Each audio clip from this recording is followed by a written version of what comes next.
Hello guys, welcome to our next video series. So in our previous classes we have studied laws of algebras of sets. So we have seen the four theorems which were independent laws, second one was identity law, third one was commutative law, and fourth one was associative law. And now we are going to study the distributive law. So in our distributive law, so what is there? Suppose you have three sets, that is A and B or C, A, B and C. So if you have three sets A, B, C, what is distributive law say? A union B intersection C is equals to A union B intersection C is equals to A union B intersection A union C. So as you can see, there are three sets, set A, B and C. We are assuming there are three sets A, B, C, and as the word describes distributive law, A union B intersection C is equals to A union B intersection A union C. So this is the first distributive algebraic expression. So we have to prove it how this distribution A union B intersection C is equals to A union B intersection A union C. We have to prove this. हमें ये सिद्ध करना होगा कि ये algebraic expression दोनों equals हैं. Equal कैसे होंगे? हमें पता है हमेशा से कि हम कभी भी सेट थ्योरम में कुछ भी प्रूव करना होता तो हम कोई सेट लेते हैं, अज्यूम करते हैं कि माना एक सेट है और उसमें कोई एलिमेंट्स है. तो सिमिलरली इस केस में भी हम इसको और इसको अलग अलग सेट समझते हैं कि अगर किसी भी सेट थ्योरी का अलजेब्रिक एक्सप्रेशन या उसके ऑपरेशंस के बाद हमेशा सेट ही मिलेगा, तो ये तो पता है हमको. तो ऐसे ही A union B intersection C ये सारे अलजेब्रिक सेट ऑपरेशंस है, और सेट ऑपरेशंस का हमेशा जो फाइनल रिजल्ट होता है वो क्या होता है? एक सेट ही होता है. तो हम इसको समझते हैं कोई एक सेट. ओके, इसको हम समझ रहे हैं कोई एक set. Now we are assuming this as a set, और उस सेट को हम अज्यूम करते हैं कि उसमें कोई x एलिमेंट प्रेजेंट है. ओके, तो अगर किसी भी सेट का अलजेब्रिक एक्सप्रेशन को उसके एलिमेंट्स से कन्वर्ट करना होगा तो x belongs to A union B intersection C. हम ये अज्यूम करेंगे कि ये एक सेट है और x क्या है? उस सेट का एलिमेंट है. तो अगर उसका एलिमेंट होगा तो सिंबल क्या हो जाएगा? x belongs to A union B intersection C. अगर इस सेट का पार्ट हुआ तो हम इसको इस तरीके से लिख सकते हैं. अब क्या होगा? अगर ये ऐसा है तो x बिलोंग्स टू A, यहाँ क्या है? यूनियन है. यूनियन मीन्स देखो, अगर किसी भी दो सेट का यूनियन हम निकालते हैं तो हमेशा और का इस्तेमाल करते हैं. या तो सेट इसका एलिमेंट होगा या तो इसका एलिमेंट होगा. x क्या होगा? या तो A का एलिमेंट होगा या तो B इंटरसेक्शन C का एलिमेंट होगा. तो हम क्या लिखेंगे इसको? और x belongs to B intersection C. हम इसको इस तरीके से लिख सकते हैं ना कि अगर x जो है A union B intersection C का सेट है तो क्या करेगा? x बिलोंग्स करेगा सेट A को. या तो यूनियन है तो या तो x बिलोंग करेगा या तो इससे बिलोंग करेगा या तो इससे बिलोंग करेगा। तो अगर इससे बिलोंग करता है तो ठीक, या तो इससे बिलोंग करता है। तो पहला केस हमें क्या मिला, x बिलोंग्स टू ए और x belongs to B intersection C. अब इंटरसेक्शन की बात आ गई यहाँ पे, तो कह रहा है x जो है b और c के इंटरसेक्शन से बिलोंग करता है। इसका क्या मतलब हुआ, इसका मतलब ये हुआ कि b और c दोनों से बिलोंग करने चाहिए, तभी तो उस x जो होगा तभी तो b इंटरसेक्शन c का एलिमेंट होगा। तो हम इसको कैसे लिख सकते हैं, x belongs to b and x belongs to c, क्योंकि यहाँ पे क्या है, इंटरसेक्शन है। इंटरसेक्शन का क्या मतलब होता है, b और c दोनों में बिलोंग करने चाहिए। ओके, तो क्या कर रहा है, x belongs to b and x belongs to c। देखिए दोनों में बिलोंग कर रहा है। हमने इसको और तोड़ दिया है, इसको इस फॉर्म में लिख सकते हैं।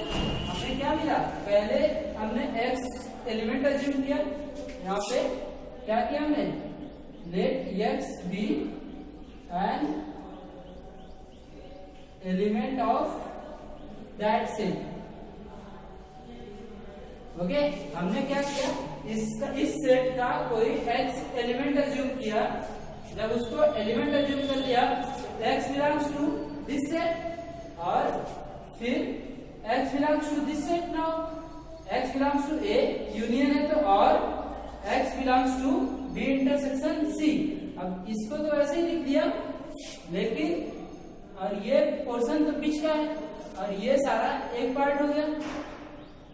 अब यहाँ पे क्या है, इंटरसेक्शन है, तो इंटरसेक्शन हमेशा क्या करेंगे, एंड रिप्लेस करेंगे, क्योंकि ये दोनों का पार्ट होता है। इंटरसेक्शन का कोई b इंटरसेक्शन c का कोई भी एलिमेंट होगा वो b और c दोनों का एलिमेंट होगा। तो हम इस इंटरसेक्शन को ब्रेक कैसे कर सकते हैं, ऐसे। अब अगर ऐसे कर सकते हैं तो क्या होगा, और क्या होता है, डिस्ट्रीब्यूटिव एसोसिएटिव प्रॉपर्टी होता है। हमने पिछले प्रॉपर्टीज में पढ़ा था कि अगर कोई सेट है तो उसको हम इन दोनों के साथ लिख सकते हैं, और इसको साथ में लिख सकते हैं, और इस सिंबल के साथ। तो इसका मतलब क्या हुआ, x बिलोंग्स टू a और x बिलोंग्स टू b, ये एक होगा। और इसको या तो कह रहा है x बिलोंग्स टू a हो, या इससे बिलोंग करें, या and x belongs to a और x बिलोंग्स टू c। ये हम इसको ऐसे लिख सकते हैं कि जो x होगा या तो ये इसके और इसके साथ में होगा, या तो इसके और इसके दोनों के साथ में होगा।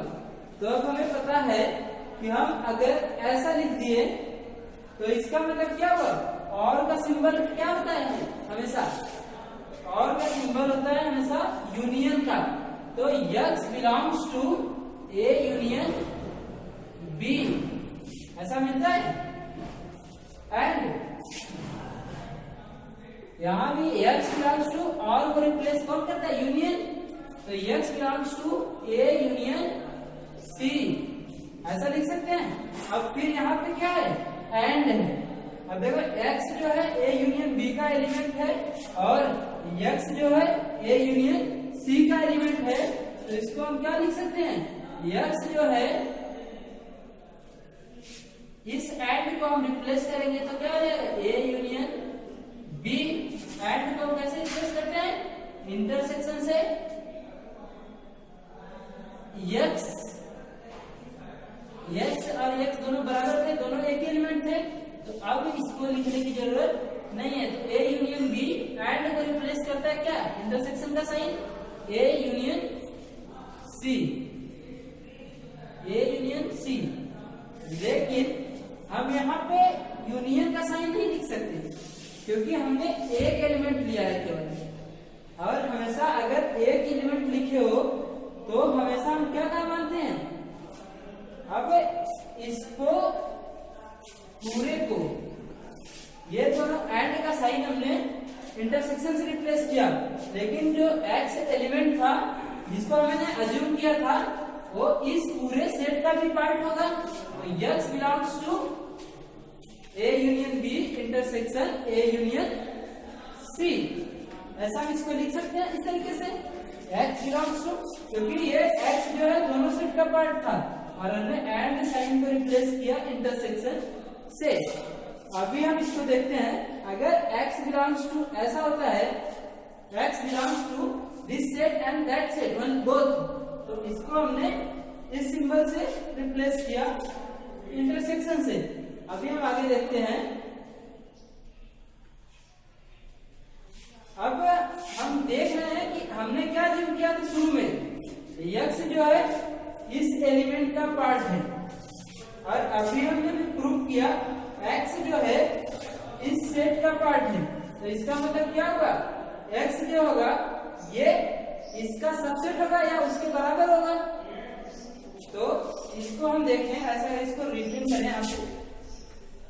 तो पहला हमारा सेट क्या था, A union B intersection C जो है, जो हमने शुरू में अज्यूम किया था कोई सेट, उसका X एलिमेंट लेके अज्यूम किया था। और सिमिलरली हम यहाँ पे भी देख रहे हैं, अब जो X जो एलिमेंट है वो इसका भी एलिमेंट है और इसका भी एलिमेंट है। इसका मतलब क्या हुआ कि जो नया सेट होगा या जो ये सेट है वो उसके बराबर हो या उसका सबसेट होगा तभी एलिमेंट होगा। तो उसका सबसेट कौन सा सेट बचा है लास्ट में हमारे पास, A union B intersection A intersection C। A union B intersection A union C। देखिए हमें प्रूफ यही करना था, A union B intersection A union C, लेकिन यहां हमने केवल एक एलिमेंट के लिए अज्यूम किया था, लेकिन इसीलिए यहाँ पे इक्वल्स टू का केवल साइन नहीं है, सबसेट का भी साइन हो सकता है। ये छोटा सेट हो और ये बड़ा सेट हो और दोनों में एक एलिमेंट हो गया हो। तो इसको प्रूफ करने के लिए हमने अभी केवल एक साइड का लिया था, अभी हम दूसरे साइड का भी ले लेंगे कि अगर ये जो सेट है वो इसका भी सबसेट होगा तभी बराबर हो सकता है। क्योंकि अभी हमने तो केवल ये सेट लिया, इसके सेट के एलिमेंट को लिया और इसके सेट के एलिमेंट से बराबर दिखाया है ना। अभी हम इसका ये सेट लेंगे और इसको बराबर दिखाएंगे, तभी तो दोनों सेट का बराबर सेट होगा, क्योंकि हमें प्रूफ क्या करना है, दोनों इक्वल्स होने चाहिए। ओके, तो अब हम इसको इरेज करते हैं और दूसरे वाले सेट को लेते हैं।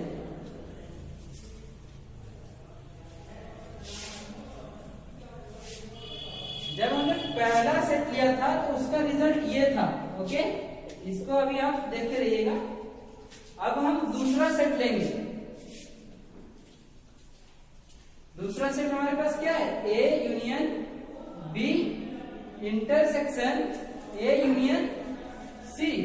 अब सिमिलरली ये सेट का ऑपरेशन है तो हमेशा रिजल्ट सेट के फॉर्म में आएगा। तो हम इसको भी मान लेते हैं कि ये जो है एक सेट है, उसका क्या है, X कोई एलिमेंट है। तो अगर X उसका एलिमेंट है तो क्या होगा, X belongs to A union B और इंटरसेक्शन है तो क्या जाएगा, और X belongs to A union C। इसको हम ऐसे लिख सकते हैं। अब देखो, इसको आगे सॉल्व करो, इसको और तोड़ दो।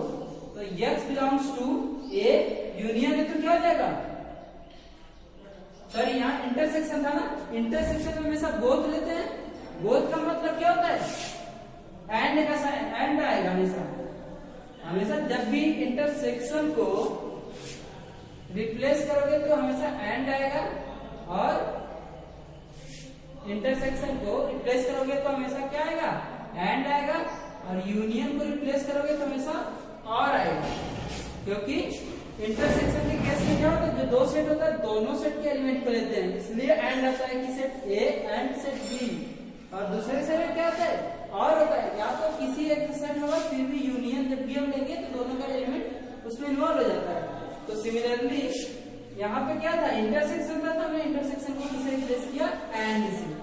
अब यहाँ पे यूनियन है यूनियन को कैसे रिप्लेस करेंगे, और से x बिलोंग्स टू b, ये एक हुआ।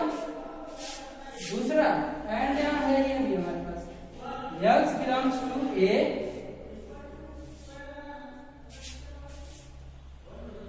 और x बिलोंग्स टू c, क्योंकि यूनियन है, या तो a से बिलोंग करेगा या तो c से बिलोंग करेगा। अब देखिए हमारे पास यहाँ पे क्या है, x belongs to a, x belongs to a, दोनों हमारे पास कॉमन हो रहा है ना। और यहाँ पे क्या है, और है, और यहाँ पे भी क्या है, और है। कह रहा है जो x बिलोंग्स टू a है या तो x बिलोंग्स टू c करता है, and x belongs to a या x बिलोंग्स टू c। लेकिन हमारे पास कॉमन क्या है, x बिलोंग्स टू a, तो हम हमेशा x बिलोंग्स टू a अगर निकाल ले यहां से,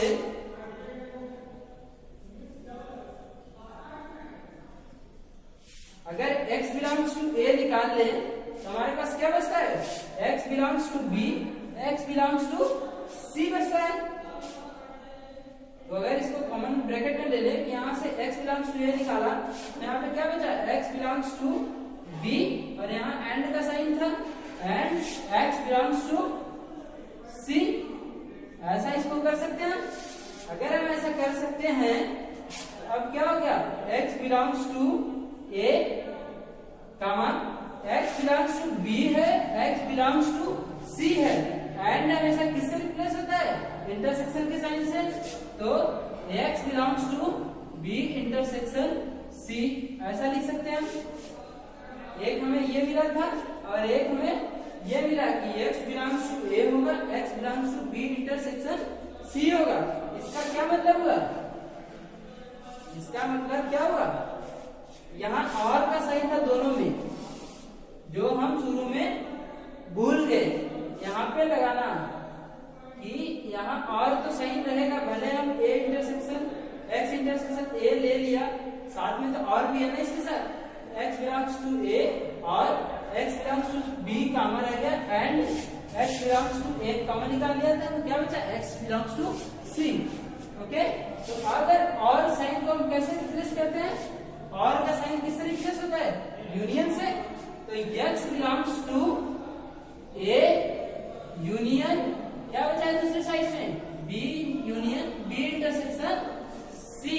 अब देखो ये कौन सा सेट है हमारा, यहाँ पे देखो पहला वाला कि जो x का एलिमेंट है वो इसका भी एलिमेंट है और इसका भी एलिमेंट है। हमने जो शुरू में जूम किया था वो लास्ट में अभी आ जाता है। तो इसका मतलब क्या हुआ, जैसे हमने पिछले केस में क्या लिया था, इसका एलिमेंट अज्यूम किया था और निकल के आया इसका एलिमेंट। लेकिन दूसरे केस में हमने क्या लिया, ये केस 2 था हमारा, दूसरे केस में हमने ये इसका एलिमेंट लिया और ये आया। तो इसको भी हम ऐसे लिख सकते हैं ना कि A union B intersection A union C is a subset or equals to A union B intersection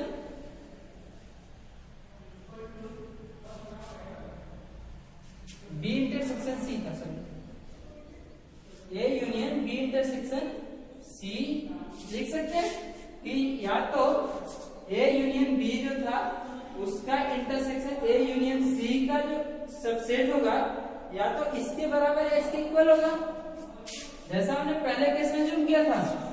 तो हमें दोनों केसेस में क्या मिल रहा है, दोनों एक दूसरे के सबसेट है और दोनों बराबर होंगे। दो केस हो सकते हैं, या तो सबसेट होगा या तो बराबर होगा। ये केस 1 था, ये केस 2 है। ओके, अब हम देख सकते हैं दोनों में कि अगर एक दूसरे का सबसेट है और बराबर हो सकता है दोनों केस में। पहले केस में पहला सेट जो है दूसरे का सबसेट है और दूसरे केस में क्या है, दूसरा सेट जो है पहले का सबसेट है। इसका मतलब क्या हुआ कि दोनों आपस में बराबर है, तभी एक दूसरे का सबसेट हो सकते हैं, नहीं तो किसी ना किसी केस में कोई एक सेट दूसरे सेट का सबसेट नहीं होगा। जैसे अभी देखो ए अगर एक सेट है 1 2 3, दूसरा सेट है 2 3 4, ऐसे केस में दोनों सबसेट ए जो है बी का सबसेट है क्या? नहीं ना, ऐसा नहीं हो सकता है कि इसमें अगर 1 ऐड कर दें तो ए जो है बी का सबसेट हो सकता है, लेकिन इक्वल तो है ना, क्योंकि इसमें 4 ज्यादा है। तभी बी ए का सबसेट हो सकता है जब ये हटा दिया जाए तो ए बी का सबसेट बी ए का सबसेट हो जाएगा। वैसे ही केस में जब दोनों केस बराबर हैं तो हम कह सकते हैं कि ये दोनों सेट जो है वो बराबर होंगे। Hence A union B intersection C is equals to A union B intersection A union C. ये हम पहला प्रूफ कर लिए हैं। उसी तरीके से दूसरा एक, और ये तो एक डिस्ट्रीब्यूटिव एक्सप्रेशन था, अभी हमारे पास एक और एक्सप्रेशन है डिस्ट्रीब्यूटिव का ही, उसको भी हम प्रूफ करेंगे। अगर आप लोग को राइट लिखना है तो वीडियो पॉज करके लिख लीजिएगा। अभी हमने पहला केस देखा था डिस्ट्रीब्यूटिव लॉ का, जिसमें हमने देखा था कि A union B intersection C को डिस्ट्रीब्यूट किया था, तो आया था हमें A union B intersection A union C. पहला क्या था हमारे पास? A union B intersection C. अगर इसको डिस्ट्रीब्यूट किए तो हमें क्या मिला था? ए को बी के साथ डिस्ट्रीब्यूट करेंगे तो ए यूनियन बी, जो ये कॉमन सिंबल होता है कॉमन हो जाता है, और ए यूनियन सी। ये हमने अभी प्रूव किया है, लेकिन अभी हम दूसरे केस में प्रूव करेंगे कि A intersection B union C जो है वो इसका जो डिस्ट्रीब्यूटिव होगा वो उसके बराबर होगा। तो इसका डिस्ट्रीब्यूटिव कैसे करेंगे? A union B, A intersection B, जो बीच का सिंबल था यूनियन वो बीच में आया, और ए के साथ फिर से क्या आ गया? A intersection C. अब हम इसको प्रूव करेंगे। तो हमें पता है कि सेट थ्योरी में कुछ भी तुम्हें प्रूव करना है तो पहले उस सेट को अज्यूम कर लो कि ये कोई सेट है और उसका एक्स कोई एलिमेंट है। हमेशा हम आगे भी ऐसे प्रूव करेंगे कि कोई भी सेट है उसका एक एलिमेंट है जो कि दूसरे जगह केस में दूसरे का सबसेट हो जाएगा। तो हम पहले केस को अज्यूम करेंगे और दिखाएंगे कि दूसरा जो सेट है, पहला जो सेट है दूसरे सेट का सबसेट है, और दूसरे केस में अज्यूम करेंगे दूसरा केस है जो कि पहले सेट का सबसेट है। तो केस 1 हम लेके चलते हैं पहले वाले सेट को। तो let x be the element of set A intersection B union C. Okay, हम पहले केस में अज्यूम कर रहे हैं कि ये जो सेट है वो एक्स उसका एलिमेंट होता है। तो x बिलोंग्स टू क्या हो जाएगा इस सेट का?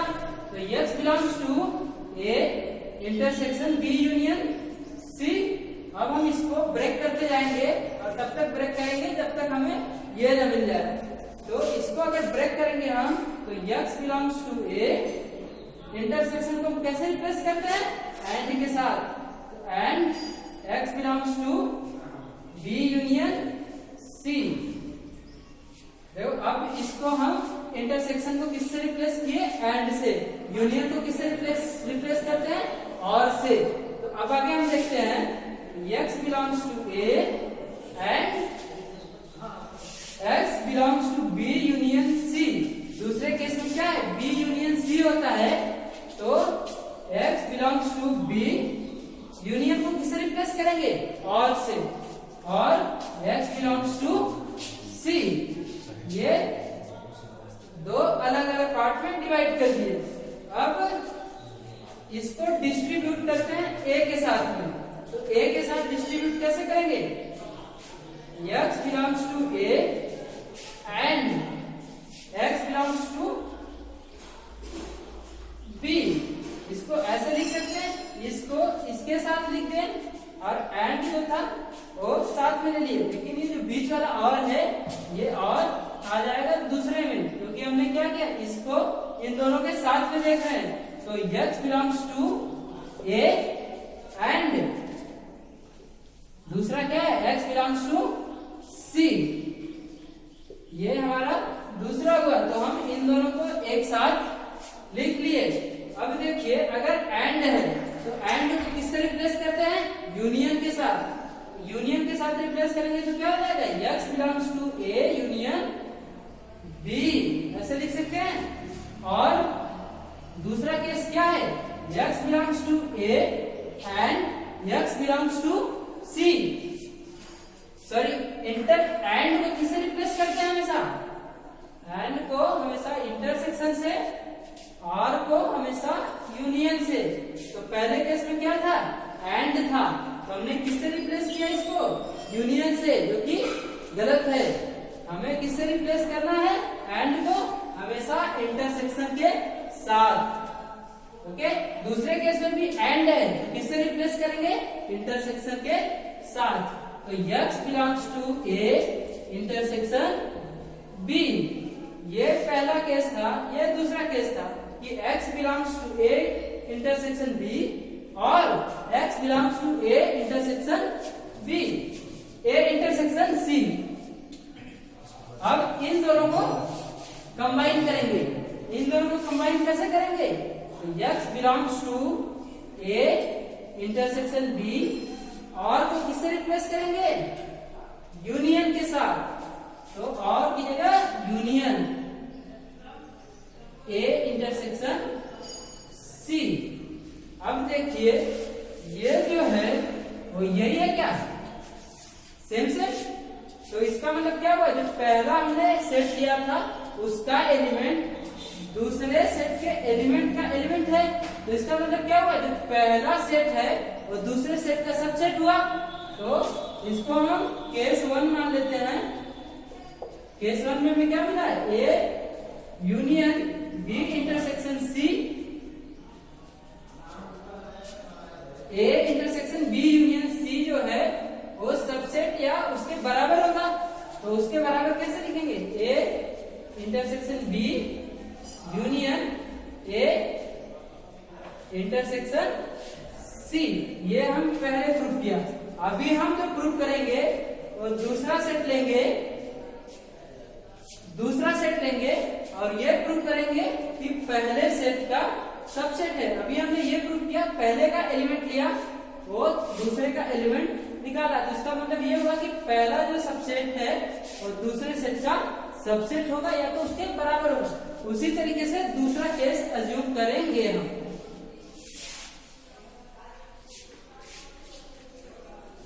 तो दूसरे केस को जब अज्यूम करने लगेंगे तो एलिमेंट तो वही होगा, x ही लेते हैं, लेकिन सेट को बदल देंगे। तो सेट को हम क्या लेंगे, दूसरा वाला सेट लेंगे और पहले वाला सेट का सबसेट पता करेंगे हम। तो अज्यूम करते हैं A intersection B union A intersection C. अब हम इसको सेट लेते हैं, इस सेट को, और x के साथ रख के देखते हैं। तो अगर x उसका एलिमेंट है तो क्या होगा, x belongs to A intersection B union A intersection C, ऐसा होगा। अब आगे हम देखते हैं, यूनियन को रिप्लेस करेंगे किसके साथ, यूनियन को रिप्लेस करेंगे और के साथ। तो x belongs to A intersection B और x belongs to A intersection C. ऐसा कर सकते हैं इसको। अगर इसको ऐसा कर सकते हैं तो आगे बढ़ते हैं। ये एक हुआ, ये दूसरा हुआ, इन दोनों को फिर से तोड़ दो, यूनियन इंटरसेक्शन को। इंटरसेक्शन को तोड़ते किस सिंबल के साथ है, एंड के साथ। ओके, तो x belongs to A and x belongs to b, ये पहला है, और x बिलोंग्स टू a क्या है, ये इंटरसेक्शन। इंटरसेक्शन के साथ किसका होता है, and x belongs to c। अब देखिए x belongs to a common हो जाएगा, मतलब दोनों केस में है। तो अब इन दोनों को कॉमन निकाल लेते हैं, x belongs to A and यहाँ पे क्या बचता है, x बिलोंग्स टू बी और x बिलोंग्स टू सी, ये बचता है। तो अब देखिए इसको आगे बढ़ोगे तो x बिलोंग्स टू ए है ही एंड यहाँ x बिलोंग्स टू बी है, यहाँ x बिलोंग्स टू सी है, लेकिन सिंबल क्या है बीच में, और को किससे रिप्लेस करेंगे हम, यूनियन के साथ। तो x belongs to B union C. Okay, अभी हम इसको देखते हैं।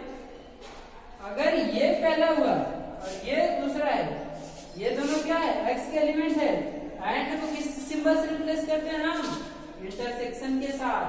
तो x belongs to A intersection B union C, ऐसा इसको लिख सकते हैं। अगर हम इसको ऐसा लिख सकते हैं तो इसका मतलब क्या हुआ, यही मिला हमको। तो हमने क्या किया, ये लिया, इसका एलिमेंट लिया और इसके एलिमेंट को नीचे पाया। तो इसका मतलब क्या हुआ, जो पहला सेट दूसरे सेट जो है वो भी क्या है, पहले सेट का सबसेट हुआ। तो केस 2 में हम अज्यूम क्या किए थे, केस 2 देखेंगे तो क्या था हमारे पास, A intersection B union A intersection C जो है वो सबसेट है किसका, पहले वाले के सेट का। तो पहला वाला सेट क्या था, A intersection B union C. तो अब देखिए पहले केस में पहला सेट दूसरे सेट का सबसेट था और दूसरे केस में दूसरा सेट पहले सेट का सबसेट है। इसका मतलब क्या हुआ, दोनों सेट आपस में एक दूसरे के सबसेट है। अगर आपस में एक दूसरे के सबसेट हुए इसका मतलब क्या हुआ, दोनों सेट बराबर हैं। तो अगर बराबर है तो हम इसको लिख सकते हैं ना, hence this set means A intersection B union C is equals to A intersection B union A intersection C. यही हमें प्रूफ करना था, ये हमने प्रूफ किया है यहाँ पे। अभी हमने 4 अलजेब्रिक लॉ को पढ़ लिया। अभी हम 5वें अलजेब्रिक लॉ को पढ़ेंगे जो कि है डी मॉर्गन्स लॉ। अब डी मॉर्गन्स लॉ क्या होता है, डी मॉर्गन्स लॉ में हमेशा 2 सेट होते हैं और उसमें हम कंप्लीमेंट की बात करते हैं कि अगर 2 सेट है, जैसे ए और बी कोई 2 सेट है, तो ए यूनियन बी का जो कंप्लीमेंट होगा वो ए का कंप्लीमेंट इंटरसेक्शन बी का कंप्लीमेंट होगा। अभी हम आगे उसको देखेंगे डिटेल में।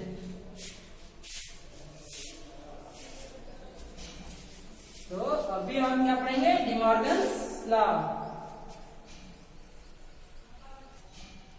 Now we are going to study the De Morgan's law. What is De Morgan's law? तो we are assuming that there are 2 set, okay,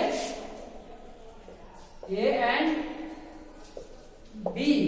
हमारे पास हम assume कर रहे हैं कि हम we are taking 2 set A and set B, okay।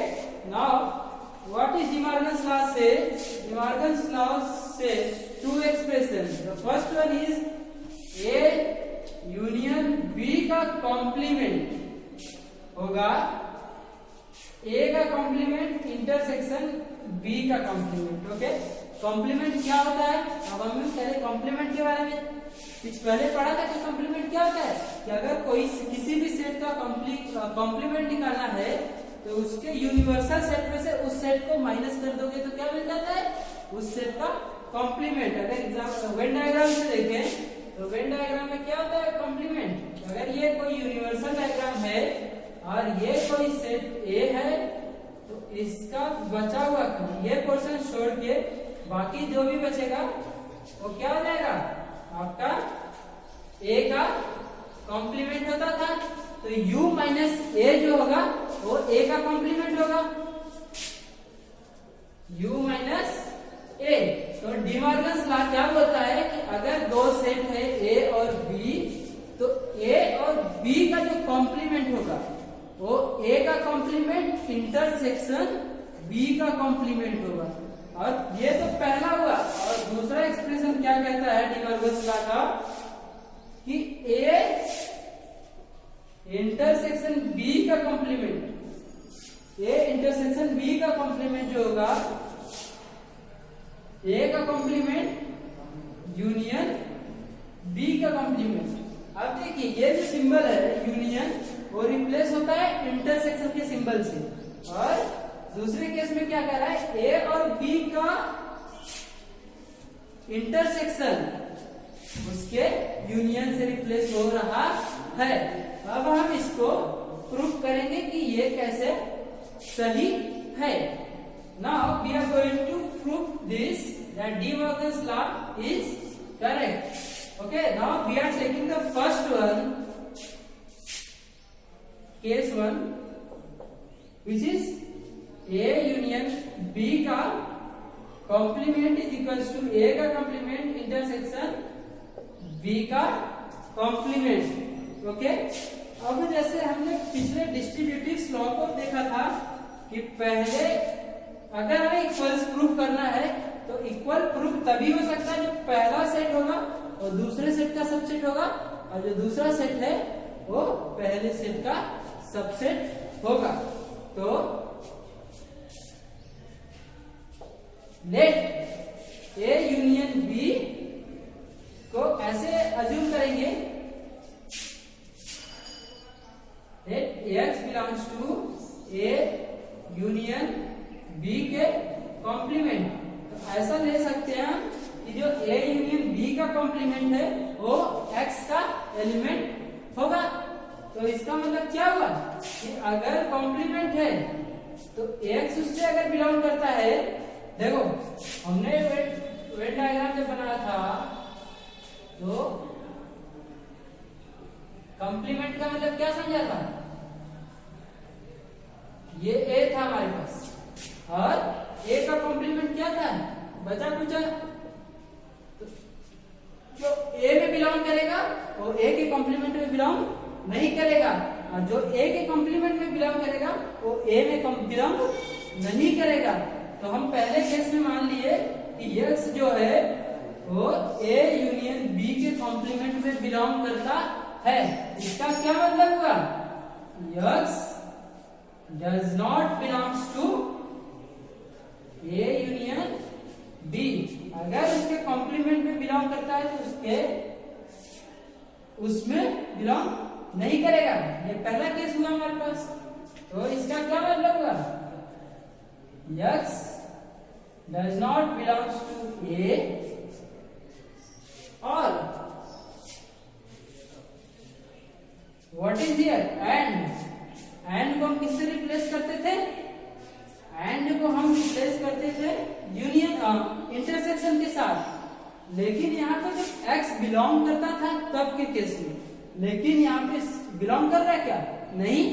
तो इसका मतलब क्या हुआ कि देखो if X belongs to A के साथ अगर इंटरसेक्शन B है तो हम इसको लिख सकते थे X belongs to A, intersection को रिप्लेस करते थे एंड के साथ X बिलोंग्स टू B। लेकिन अगर केस उल्टा हो जाए कि if X does not belongs to A intersection B, तो हम इसको कैसे लिखेंगे, X does not belongs to A, और ये इंटरसेक्शन जो एंड के साथ होता था वही और के साथ रिप्लेस हो जाएगा, X does not belongs to B। लेकिन यहाँ पे यूनियन है तो यूनियन भी ऐसे ही एंड की जगह और जो आता था, लेकिन अब और की जगह एंड हो जाएगा। तो X does not belongs to A और does not belongs to B। देखो इसमें क्या था, A यूनियन B के साथ X अगर नहीं आता है तो वो तो ना तो X के साथ आएगा, ना तो A के साथ आएगा, ना तो B के साथ आएगा। तो इसका क्या मतलब हुआ कि अगर X जो है A के साथ नहीं आ रहा है तो इसका मतलब क्या हुआ, X A के कॉम्प्लीमेंट के साथ आएगा। तो X बिलोंग्स टू A का कॉम्प्लीमेंट और X बिलोंग्स टू B का कॉम्प्लीमेंट। ऐसा हम लिख सकते हैं, क्योंकि अगर ए में नहीं आ रहा है एक्स तो वो जरूर ए के कॉम्प्लीमेंट में आ जाएगा। जैसे अगर ए में नहीं है तो ए के कॉम्प्लीमेंट में है, अगर ए के कॉम्प्लीमेंट में नहीं है तो ए में है। तो वहीं पे अगर ये x जो है ए के साथ नहीं आ रहा है तो इसका मतलब क्या हुआ, वो ए कॉम्प्लीमेंट के साथ आएगा। तो अब और को हम किससे रिप्लेस करते थे अगर बिलोंग्स टू होता है तो और को हम रिप्लेस करते हैं यूनियन के साथ। x belongs to A union p का कॉम्प्लीमेंट। अब यहाँ देखिए आप ये देख रहे हैं ना कि हमने पहला सेट लिया था, पहले सेट का जो एलिमेंट है वो दूसरे सेट का एलिमेंट ही हो गया। ये देखिए, तो इसका मतलब क्या हुआ, इसका मतलब ये हुआ कि A यूनियन B का कॉम्प्लीमेंट जो है वो सबसेट है या इक्वल्स टू है A1 A complement union B complement. ये हम पहला सिद्ध कर लिए कि पहले का कॉम्प्लीमेंट है जो है वो दूसरे का कॉम्प्लीमेंट है। अब उसी तरीके से दूसरा लेते हैं और पहले का सबसेट पता करते हैं। तो पहले का सबसेट कैसे पता करेंगे हम, तो अब दूसरा केस लीजिए, लेट y बी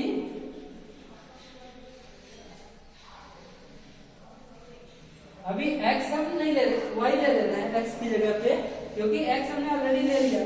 तो let y be the element of set A के कॉम्प्लीमेंट इंटरसेक्शन B का कॉम्प्लीमेंट। अगर ऐसा हम ले रहे हैं तो इसका मतलब क्या होगा, y बिलोंग्स टू A का कॉम्प्लीमेंट इंटरसेक्शन B का कॉम्प्लीमेंट, ऐसा लिख सकते हैं। तो अगर इसको और ज्यादा ब्रेक करें तो क्या मिलेगा हमें, y बिलोंग्स टू A का कॉम्प्लीमेंट, यहाँ पे क्या है इंटरसेक्शन है, इंटरसेक्शन को किससे रिप्लेस करते हैं, and y belongs to B का कॉम्प्लीमेंट। ऐसा हम इसको लिख सकते हैं। अगर हम ऐसा लिख सकते हैं तो हम कैसे लिखेंगे इसको, y अगर A कॉम्प्लीमेंट में है तो A में नहीं होगा, ये पक्का है, does not belongs to A, ऐसा हो जाएगा। और जैसे ही हम ऐसा करेंगे कि अगर एक डैश कॉम्प्लीमेंट में नहीं बिलोंग कर रहा है तो दूसरे केस में क्या था कि y जो है वो इन दोनों के साथ बिलोंग कर रहा था। देखिए y जो है इस सेट के साथ बिलोंग कर रहा था और हम एंड को ले लिए साथ में इसके, क्योंकि इंटरसेक्शन के साइन को हमने रिप्लेस किया किससे, एंड के साथ। तो एंड के साथ अगर रिप्लेस किया तो इसका मतलब क्या होगा, and y does not belongs to B। अभी आगे बस चलिए कि अगर A में बिलोंग करता है तो A, अगर A कॉम्प्लीमेंट में बिलोंग करता है तो A में नहीं बिलोंग करेगा, अगर B के कॉम्प्लीमेंट में बिलोंग करता है तो B में बिलोंग नहीं करेगा। तो वही देखिए y जो था A के कॉम्प्लीमेंट में बिलोंग करता था, लेकिन अगर A में बिलोंग करेगा क्या, नहीं, बस उसी को दूसरे तरीके में लिख दिया मैंने। अब यहाँ पे हम देख सकते हैं y जो होगा यहाँ पे क्या है, एंड है, एंड को हम किससे रिप्लेस करते हैं, अगर बिलोंग्स टू होता है, अगर बिलोंग्स टू होता था तो हम एंड को किसके साथ रिप्लेस करते थे, इंटरसेक्शन के साथ। लेकिन अभी क्या है, बिलोंग्स टू नहीं है, तो बिलोंग्स टू नहीं है तो किससे रिप्लेस करेंगे, यूनियन के, यूनियन बी। तो इसका मतलब क्या होगा, जो y जो है वो A यूनियन B से बिलोंग नहीं करता है, तो y किसके साथ बिलोंग करेगा, y किसके साथ बिलोंग करेगा, A यूनियन B के कॉम्प्लीमेंट के साथ। अभी हमारा क्या था, पहला यही था ना, A यूनियन B का कॉम्प्लीमेंट। तो हमने दूसरे केस में लिया, इसको लिया और इसका एलिमेंट लिया और इसका एलिमेंट हमें लास्ट में मिला। तो इसका मतलब क्या हुआ, ये जो है वो इसका सबसेट हुआ। तो इसको हम कैसे लिख सकते हैं? इसको हम लिख सकते हैं A dash intersection B dash is equals two is a subset और इक्वल्स टू, हमें क्या मिला यहाँ पे? A यूनियन B का कॉम्प्लीमेंट। इसको हम दूसरा लिख लेते हैं। अब पहले और दूसरे को ध्यान से देखिए आप लोग। पहला जो सेट है वो दूसरे का सबसेट है, और दूसरे केस में क्या है? जो दूसरा है वो पहले का सबसेट है। तो इसका मतलब क्या हुआ? ये दोनों आपस में बराबर हुए ना। तो हेंस ए यूनियन बी का complement is equals to A का कॉम्प्लीमेंट यूनियन बी का कॉम्प्लीमेंट। ए इंटरसेक्शन बी का complement is equals to A complement union B complement. Okay, similarly आप लोग डी मॉर्गन्स लॉ के सेकंड थ्योरम को इसी तरीके से प्रूव करेंगे कि पहला जो सेट है वो दूसरे सेट का सबसेट होगा, और दूसरा सेट जो है वो पहले सेट का सबसेट होगा। प्रोसेस एक बिल्कुल सेम है। आप लोग सिंबल के साथ उसको प्रेजेंट करिएगा। अगर नहीं होगा तो आप लोग हमें बताइएगा, हम उसको अगले वीडियो में उसको बनाएंगे। अभी आप लोग देखते हैं कुछ एक दो एग्जांपल इससे रिलेटेड कि डी मॉर्गन्स लॉ से या तो टोटल अलजेब्रिक क्लास में हम एक दो एग्जांपल देख लेते हैं। तो एक्सरसाइज 1.5 में आते हैं हम। अगर आप लोगों के पास आर डी शर्मा की बुक है तो आप लोग आर डी शर्मा का पार्ट 1 बुक एक्सरसाइज 1.6 देखिए।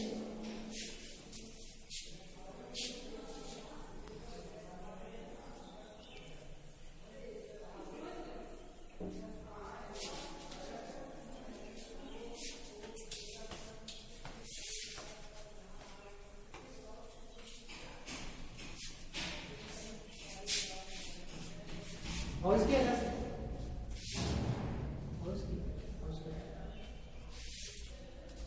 काट दो।